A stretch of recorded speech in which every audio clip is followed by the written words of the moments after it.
Hello and welcome to week 14 of Bits and Bobs, where we outline this week's best mods. To start us off today we have a very unique and interesting mod. Space Viking's Dwemer Exoskeleton is a design based on Dwemer technology.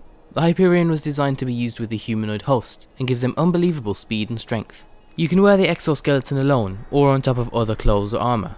It'll double the speed of the wearer, increase your carry weight by 120 and your stamina by 50. The exoskeleton was built from different Dwemer artifacts, and it even has its own Steam special effects.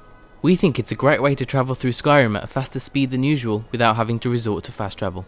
And now we have another great sword from Insanity. This time Insanity has created a unique mesh and texture for the Dragonbane katana. He decided to go ahead with the change to give the unique weapon the unique design it deserves. The creator has only changed the appearance, so how you obtain the weapon and its stats remain the same. However, he has included an optional file to make the Dragonbane craftable, as well as adding a two-handed version of the weapon. We're fans of Insanity's work and we're glad to see a new katana added to his collection. And here we have yet another great retexture mod by Slof.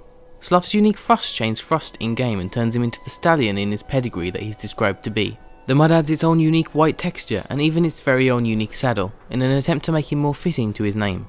The mod has even changed his pedigree papers to now say he's a silvery white colour, making the mod 100% lore friendly. The mod changes all player horses to essential, meaning they can't be killed, so you won't have to worry about losing your brand new horse. The mod is a huge improvement over the original design, and we can't wait to see more from Slof.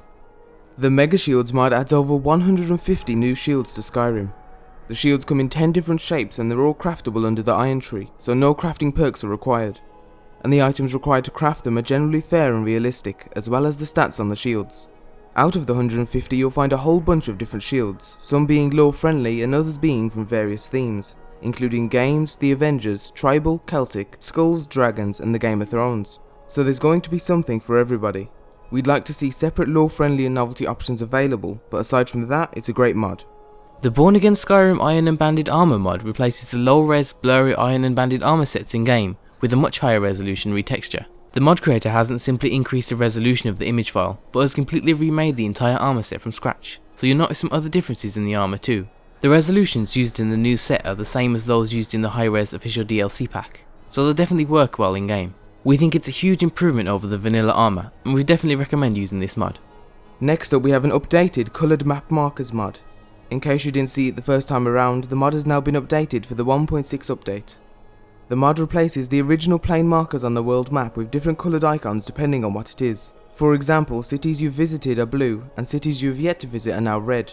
Quest markers are now green, and your location icon is orange. All of the other icons are kept white, so together all of the colours aren't so overpowering. It's a useful mod that makes navigating the map that much easier. If you're still having problems finding a specific area in Skyrim, the Skyrim Map Navigator might help. While it isn't technically a mod, but rather a program, it can be unbelievably helpful at times. The Navigator is a download that you can use to find specific places around Skyrim by finding the landmark on the extensive list on the left and clicking on it. Your map will then be centered on the place that you selected. You can also create bookmarks of anywhere that you want to remember the location of, and the program will even tell you the approximate time it will take you to travel from one place to another. We've often found ourselves struggling to locate a small place in Skyrim, and this Navigator will be a huge help in the future. And now we have an ENB designed to immerse you deeper in fantasy while playing Skyrim. The Medieval Fantasy ENB was designed with Witcher 2 visuals in mind, and to overall increase the immersion in game. In the video we have a few different shots fading in between different settings, from vanilla to this ENB and to the ENB setting we usually use in our videos. You can clearly see the difference between all three, with the medieval setting having the deepest colours of the three. We don't usually cover ENBs because so many get released on a daily basis, but this one really stood out amongst the rest. Nicos Raven Swords adds a new one-handed sword that's meant to be dual-wielded in-game. The swords can be found on a crate to the left of the main altar in Azura's shrine. Alternatively, they can be crafted at any forge under the Ebony category. A picture of a sword was PM'd to the mod creator over at Nexus, and he decided to make the models for Skyrim because he liked the design so much. The swords are slightly stronger and lighter than ebony swords, and can be upgraded.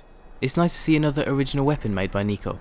And now for something we don't see too much of, a revoiced race mod.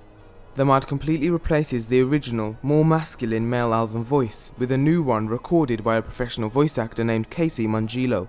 Everything is replaced, from breathing, battle cries, swinging a weapon, jumping and every single shout.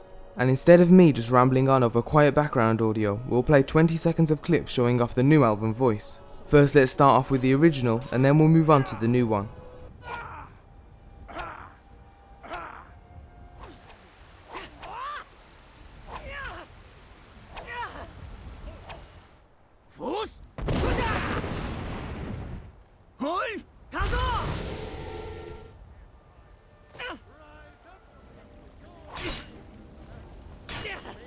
The mod also offers a file that can change the werewolf transformation voice across all classes to this.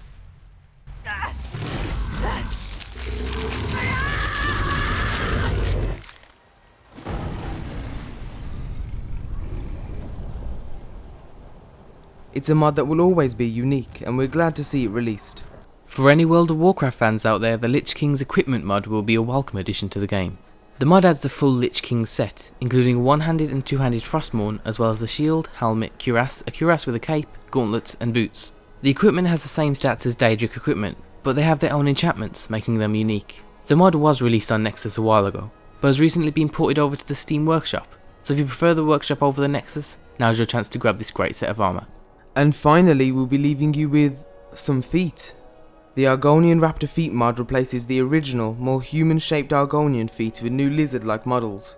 The great thing about the mod is that it's integrated fully into the game without any clipping issues, so you can wear all your normal footwear without any problems at all. However, it will conflict with mods that alter boots, shoes or feet, but we're sure Argonian players will still appreciate the change. And once again, remember to endorse or favourite any of the mods you enjoyed in today's show. You can now also subscribe to the actual Bits and Bobs weekly show, and clicking the annotation on screen now will take you straight to it. We'd also like to thank everyone who suggested this week's mods, and you for watching.